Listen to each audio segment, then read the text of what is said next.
Hello दोस्तों, मैं निशा स्वागत करती हूँ आप सभी का आपके अपने चैनल शिक्षा विद निशा में।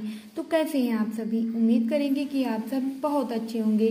तो आज की इस वीडियो में हम आपको in non perfect square number का वर्गमूल निकालना सिखाएंगे।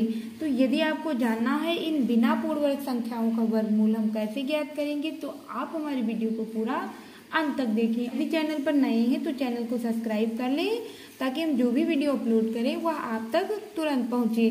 तो सबसे पहले हम जान लेते हैं कि पूर्ण वर्ग संख्याएं कौन सी होती हैं। तो यह मान ली कि रूट के अंदर 4 यह एक पूर्ण वर्ग संख्या है, क्योंकि इसके गुणनखंड 2 गुणे 2 प्राप्त हो जाएंगे और रूट से बाहर निकल कर आ जाएगा 2। इसी प्रकार यदि हम 9 को लें तो यह भी एक पूर्ण वर्ग संख्या है, क्योंकि इसके गुणनखंड भी हमें 3 गुणे 3 प्राप्त हो जाएंगे। बाद यदि हम 16 लें तो यह भी एक पूर्ण वर्ग संख्या है, क्योंकि इसके भी हमें गुणनखंड प्राप्त हो जाएंगी। लेकिन यदि हम बात करें इन संख्याओं की तो यह पूर्ण वर्ग संख्या नहीं है। इन बिना पूर्ण वर्ग संख्याओं का वर्गमूल निकालना हम आपको बताएंगे। तो सबसे पहले हम जान लेते हैं 19 का वर्गमूल हम कैसे ज्ञात करेंगे। तो हमें देखना यह है कि 19 किस पूर्ण वर्ग संख्या के नजदीक है। तो यह 16 के नजदीक है, क्योंकि यह 16 के ज्यादा नजदीक है। तो इसे हम लिख सकते हैं रूट के अंदर 16 और प्लस 3। इसे क्या लिख सकते हैं? तो रूट के अंदर 16 और प्लस 3, यानी 16 में यदि हम 3 को जोड़ेंगे तो 19 हो जाएगा। और यहाँ रूट से निकलकर बाहर कितना आ जाएगा? तो यह आ जाएगा 4, और 4 हमें यहाँ लिखना है और प्लस कर देना है 3। और इसका दूना हमें इसके बटे में लिखना है, यानी इसका दूना यदि हम इसके बटे में लिखेंगे तो यह हो जाएगा 8। अब हमें इसे जोड़ देना है, तो 8 चक्कू हो जाएगा 32, और 32 में 3 जोड़ेंगे तो यह हो जाएगा 35 और बटे 8। अब इस 35 को कर देंगे 8 से भाग, कर लेते हैं भाग। तो यहाँ हम 35 लिख लेंगे और भाग किससे कर देंगे? तो 8 से कर देंगे।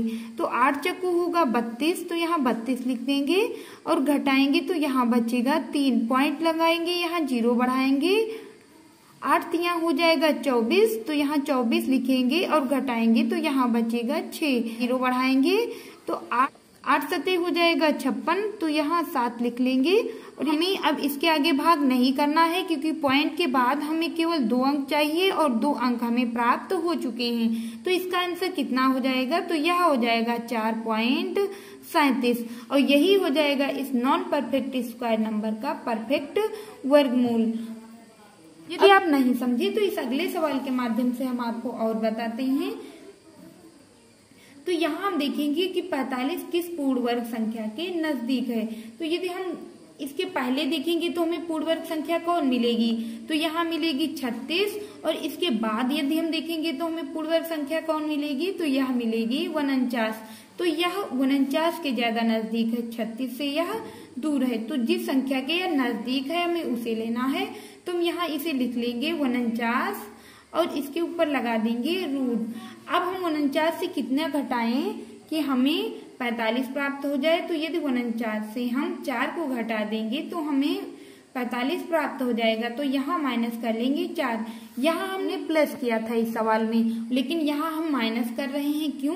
क्योंकि यहाँ माइनस हम इसलिए कर रहे हैं क्योंकि यह 49 के ज्यादा नजदीक है, 36 इससे ज्यादा दूर है, और हमें वह संख्या लेनी होती है जो इसके ज्यादा नजदीक हो। तो इस 49 को हम रूट से बाहर क्या लिख लेंगे? तो इसे 7 लिख लेंगे, और माइनस कितना? तो 4। और इसका दूना हमें इसके नीचे लिखना है, तो इसका दूना हो जाएगा यहाँ 14। अब हम इसे घटा देंगे तो 14 सत्ते हो जाएगा 98, और 98 से यदि हम 4 को घटाएंगे तो हमें यह प्राप्त हो जाएगा 94, यानी 94 और बटे 14। और यदि हम इस 94 को 14 से भाग देंगे तो हमें कितना प्राप्त होगा? तो यह प्राप्त हो जाएगा 6.71, और यही हो जाएगा इस क्वेश्चन का आंसर।